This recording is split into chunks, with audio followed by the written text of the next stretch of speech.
ठरलं तर मग या मालिकेचा आजचा सायली सुरुवातीला अर्जुनला म्हणते की तुमच्या नजरेतनं बघा जरा या सोन्याच्या तुकड्याला। अर्जुनने तो भिंगातून बघितल्यावर त्याला कसला तरी नंबर दिसतो। सायली विचारते कसला नंबर आहे हो त्यामध्ये? अर्जुन म्हणतो CJK नाफ असं काहीतरी आहे। सायली म्हणते मग या नंबरचा काय अर्थ आहे? अर्जुन म्हणतो मला यातलं एवढं काही कळत नाही सायली, पण माझा असा अंदाज आहे की हा हॉलमार्कचा नंबर असावा, म्हणजे ज्या दुकानातून ज्वेलरी बनवली गेली ना तिथला नंबर असावा। अर्जुन विचार करतो कुठला नंबर असेल ब्र हा? मग सायली म्हणते इंटरनेटवर शोधा ना, सापडेल की। अर्जुन म्हणतो हो चल लगेच शोधूयात। असं म्हणून अर्जुनने आता लॅपटॉप घेतला आहे आणि त्यावरती त्याने ते टाकलं आहे सोशल मीडियावर। नंतर त्याला लगेच कळलं सॉरी मोबाईलमध्ये बघतोय तो, चुकून मी लॅपटॉप बोलले। आता अर्जुनने ते मोबाईलमध्ये टाकल्यानंतर त्याला लगेच त्याचं उत्तर मिळालं आणि त्यात तो जो काही नंबर आहे ना तो अद्वैतचा आहे, म्हणजे अद्वैत चांदेकरचा। अर्जुन सायलीला ते बघून सांगतोय आय डोंट बिलीव्ह सायली, अगं हा दागिना अद्वैतच्या दुकानात बनवला गेलाय, अद्वैत चांदेकरच्या। अगं चांदेकर ज्वेलर्सचा नंबर आहे हा। सायली म्हणते अरे वा, काय सांगताय काय? म्हणजे आपल्या हक्काच्या माणसाकडनं आपल्याला महत्वाची माहिती मिळणार। अर्जुन म्हणतो मी ना त्याला लगेच मेसेज पाठवतो की आम्ही उद्या येतोय म्हणून। सायली म्हणते अहो मग चांगल्या गोष्टीला उशीर कशाला करताय, लगेच करा ना मेसेज। अर्जुन म्हणतो ब्र चल लगेच मेसेज करतो। असं म्हणून अर्जुनने आता अद्वैतला मेसेज केलाय की हाय अद्वैत, तुझ्याकडे एक महत्वाचं काम आहे मला। सो सायली आणि मी कोल्हापुरात तुझ्या ऑफिसमध्ये येतोय, असं तो तोंडाने मोठ्याने मेसेज म्हणतोय प्रेक्षकांनो, आणि एकीकडे तो टाईप करतोय आणि हा मेसेज त्यांनी आता सेंड केलाय।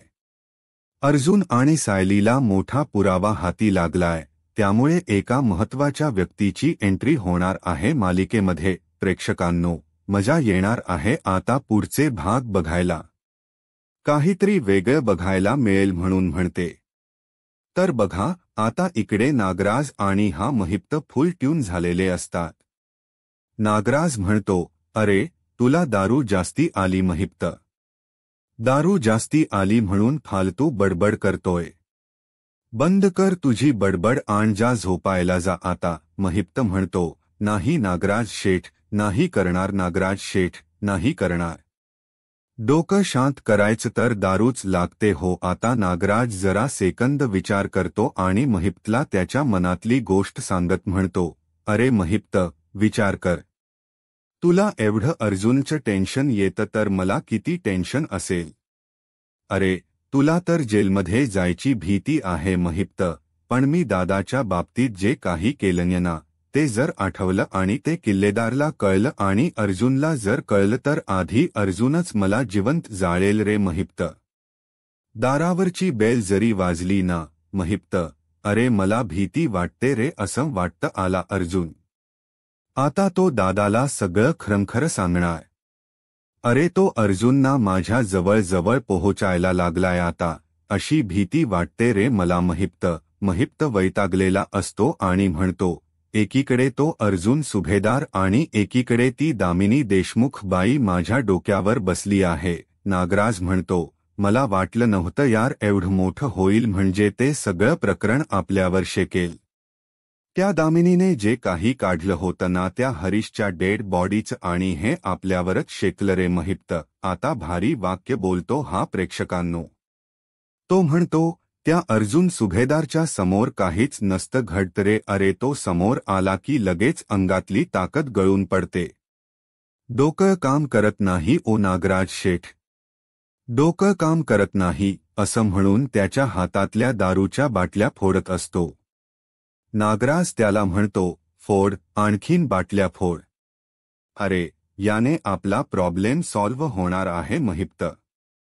फोड फोड दारूच्या बाटल्या। महिप्त म्हणतो माझ्या हातात काय आहे नागराज शेठ, अहो एकीकडे त्या देशमुख बाईला पैसे देऊ देऊ देऊ देऊ माझी तिजोरी खाली झाली हो, आण तिकडं अर्जुन सुभेदार मैदान गाजवतोय, पैसे देतोय त्या बाईला आणि मैदान गाजवतोय अर्जुन सुभेदार आणि ती बाई नुसती माइंड गेम खेळत बसली आहे. आता नागराज त्याला म्हणतोय, महिप्त जरा शांत हो, हे पैसे गेले तर जाऊ दे, पण खेळ आपणच जिंकणार आहोत आणि ही केस सुद्धा जिंकणार आहोत.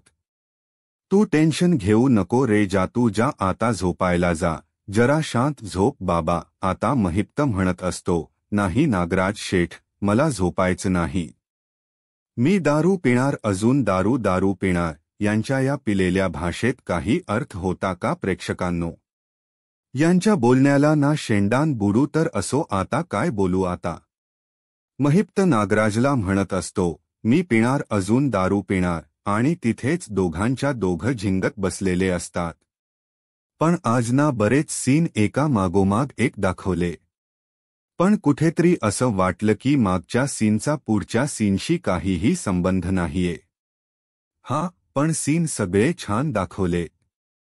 आता या प्रतिमा, आत्या आणि रविराज बिचारे घरी आलेत आणि सासरी आपली पोरगी खोट बोलते म्हणल्यावर त्यांच्या मनाला काय वेदना होत असतील. तसे काहीतरी हावभाव त्यांच्या चेहऱ्यावर आहेत. म्हणजे आपली पोरगी एक नंबरची बंडलबाज आहे हे त्यांना रिअलाइज व्हायला लागलं. आता पूर्णाजीने जे काही सांगितलं ते ऐकून रविराज प्रचंड डिस्टर्ब झालेले असतात. या प्रतिमा, आत्या आल्या पाणी बिणी पितात. मग रविराजांना म्हणतात, काय हो, एवढं कसला विचार करताय? गाडीतून येताना सुद्धा एकही शब्द बोलला नाही तो तुम्ही. रविराज आता शांतपणे म्हणतात, अगं जो तुझ्या डोक्यात आहे ना प्रतिमा, तोच विचार करतोय.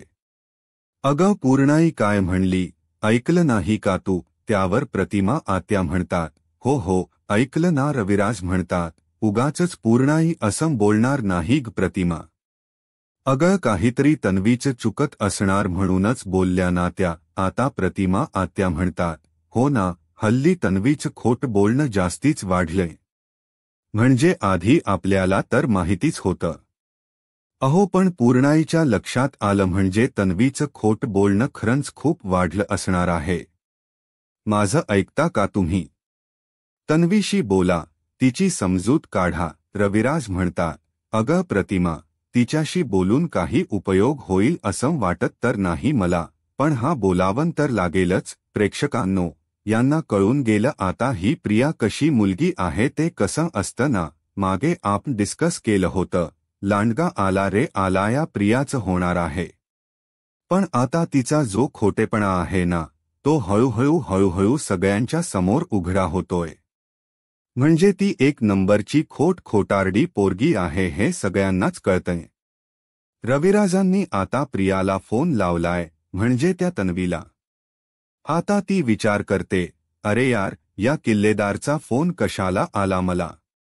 म्हातारीचं बोलणं सिरियसली घेतलेलं दिसतं किल्लेदारने. असा विचार करून फोन उचलून म्हणते, हॅलो बाबा, हा बोला. मग रविराज म्हणतात, तू उद्या घरी आहेस? आता ते रागात बोलतात. मग प्रिया म्हणते, कशासाठी बाबा? मग रविराज तिकडनं म्हणतात, थोडं बोलायचं तुझ्याशी, आणि असं म्हणून फोन कट करून टाकतात.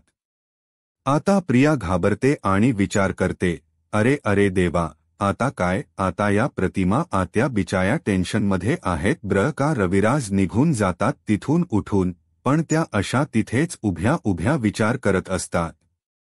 प्रिया विचार करायला लागते, हा किल्लेदार उद्या लेक्चर झाडेल का आणखीन काही करेल?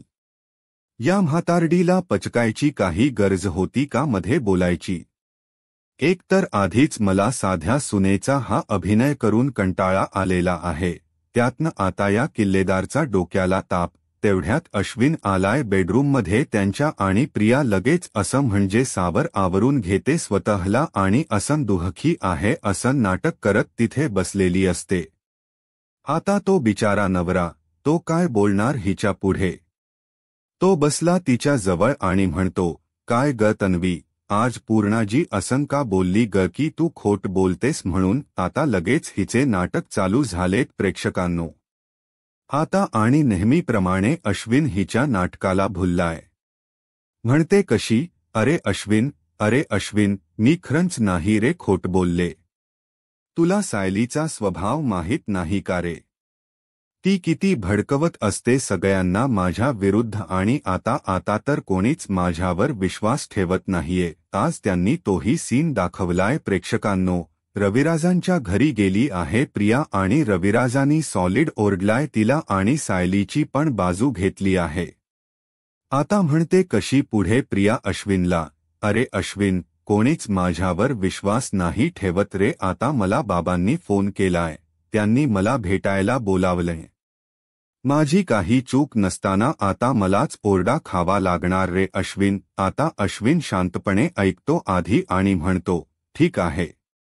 रविराज काकांनी बोलावलं आहे ना, तर जाऊयात आपण उद्या. आता लगेच प्रिया म्हणते, नको नको, अरे तू कशाला येतोस? मी जाईल की एकटी. अश्विन, अरे तुझा माझ्यावर विश्वास आहे ना?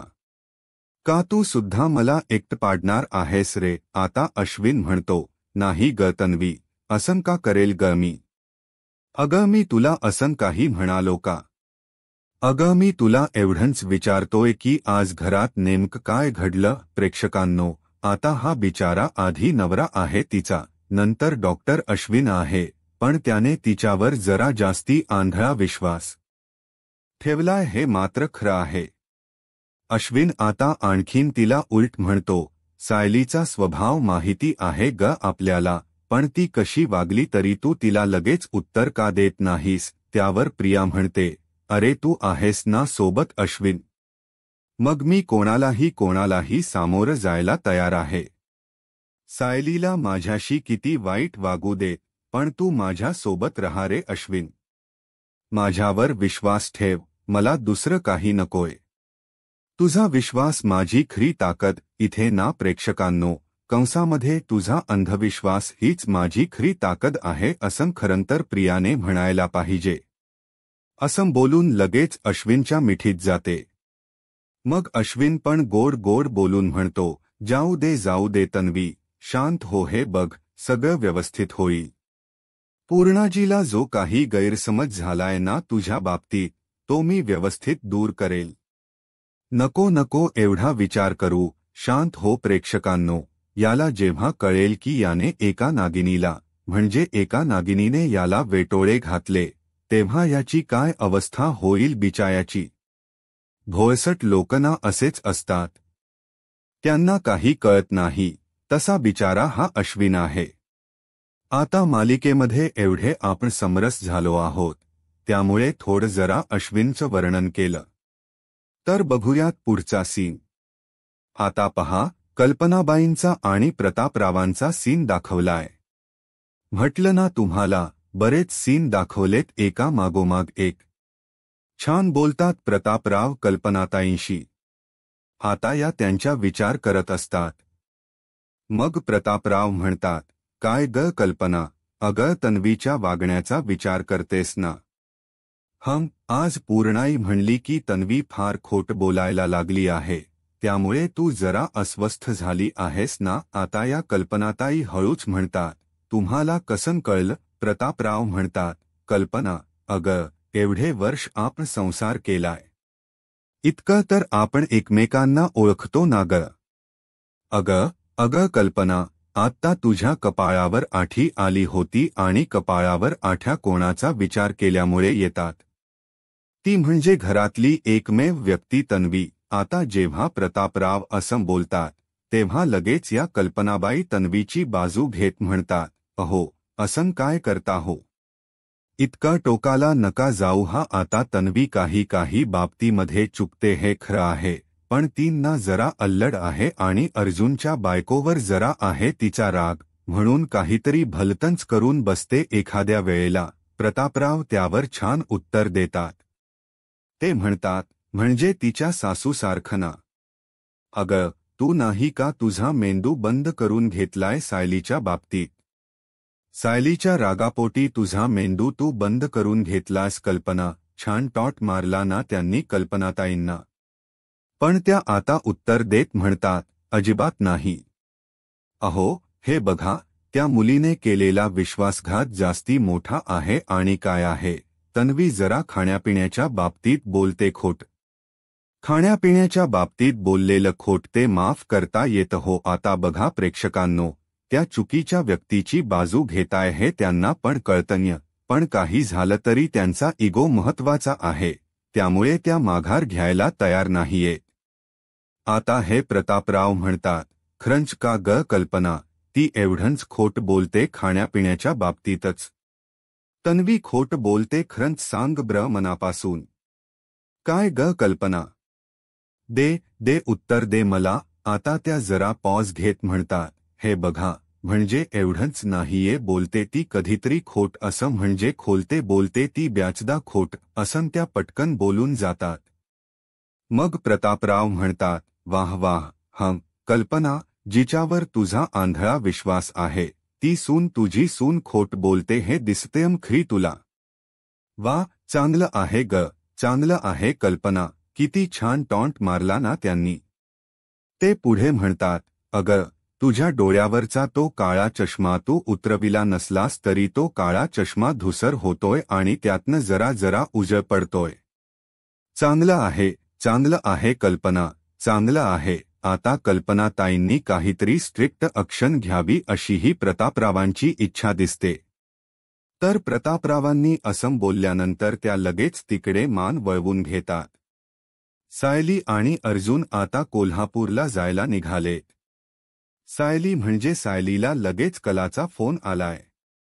सायली म्हणते, हॅलो, अगं बोल कला. कला म्हणते, अगं, तू आणि अर्जुन भाऊजी कोल्हापूरला येणार आहेत असं अद्वैत सांगत होता मला. अगं खरं आहे का ग सायली? हे सायली म्हणते, अगं तुला अद्वैत भाऊजींनी सांगितलं ना. ते उगाच का तुला असं सांगतील? आता ही कला म्हणते, अरे, या चांदेकरचा काही भरोसा नाहीये. तो वाटेल ते बोलू शकतो मला. त्याचं काही खरं नाही रे बाबा. पण तुम्ही खरंच येणार आहात ना? मग या ना, घरीच या. काय करू जेवायला? सांगा ब्र अर्जुन भाऊजींना काय आवडतं? सायली म्हणते, अगं कला, आम्ही येऊ घरी नंतर, पण कसं आहे ना, जरा खाजगी कामासाठी येतोय आम्ही.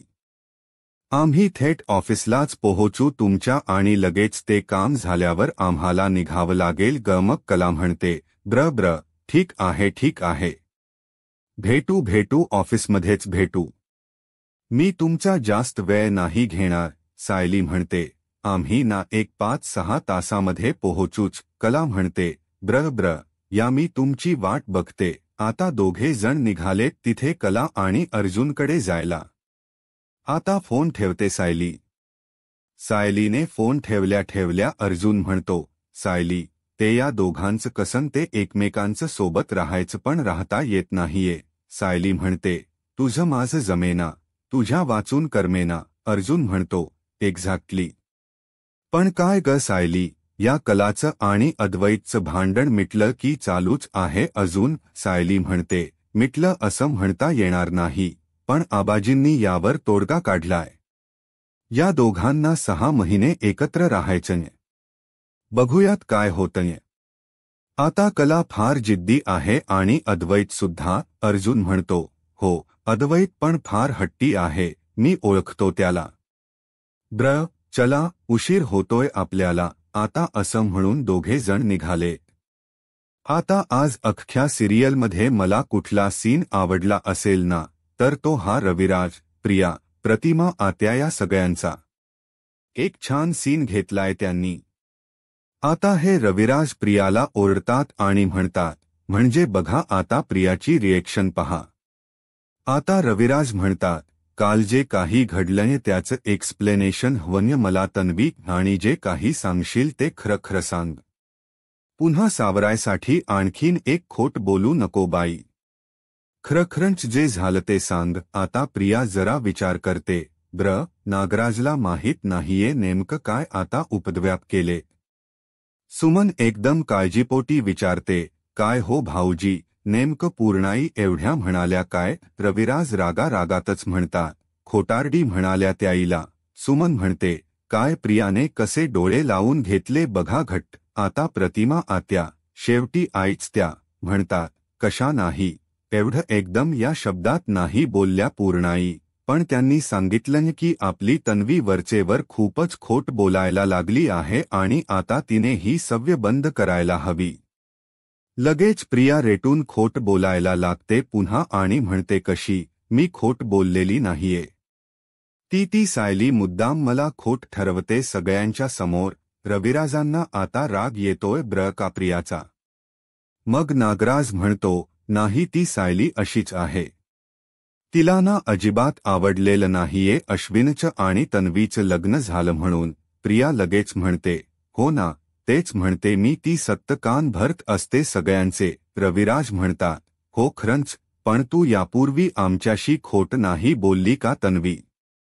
अगं कोर्टामध्ये साक्षीची आणि तुझी मैत्री होती यासाठी सुद्धा तू खोट बोललीस ना आम्हाला. आता सगळेजण चेहऱ्याकडे बघायला लागतात एकमेकांच्या. रविराज म्हणतात, अगं तन्वी, हे सगळं विसरून कसं चालेल आम्हाला. लगेच प्रिया म्हणते, बाबा, तुम्ही त्या चुकीची मला किती दिवस शिक्षा देणार आहात? रविराज म्हणतात, ही काय शिक्षा आहे का?